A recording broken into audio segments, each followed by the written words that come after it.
Well, good morning. Thought I'd share with you again early this morning and thinking about the breath everlasting. Whenever God blew into Adam's nostrils, that was an everlasting breath. I don't know if you thought about it or not. You have it, I have it, we all have it. And that eternal breath is the breath we need to decide where we're going to spend eternity. Do we want to spend it with Jesus or not? Personally, I want to make that choice to be with Him. I definitely don't want to be where there's weeping and gnashing and wailing and living an eternity regretting that I didn't choose to follow God and how good He was to me.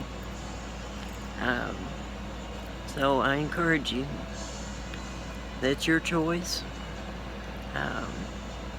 but you can make it. You get to talking to Jesus and He'll show you the way. You won't regret it, I promise.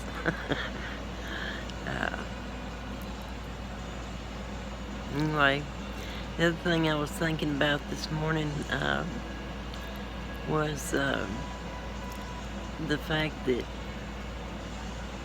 we're not spending enough time in the altars at church. It just breaks my heart. I'm sure most of you who were raised in church, you remember we spent a lot of time in the altars. A lot of times we went to church early and there were many people in the altars praying before the service. Or they'd be in back rooms praying. We need to be prayed up before we go. That's where your prayer closet comes in handy, or just spending that time with the Lord before you go to the house of worship, which is really the house of prayer, as Jesus said. How much prayer, how much time do we spend praying? Oh, it makes my heart hurt. I know I'm praying constantly, and I'm sure many of you are during the service, but it's still not like hitting the altar. And we need to not be worrying about who's going to think what and think automatically that we've been doing something wrong just because we're going to the altar. Whenever we go to the altar, we're taking that step to meet God, to say to the Holy Spirit, I want you to move. I said, Jesus, thank you. Or however you say it. So let me encourage you today, when you're in service, or before service, even after service, and during service, spend that time in the altar in prayer.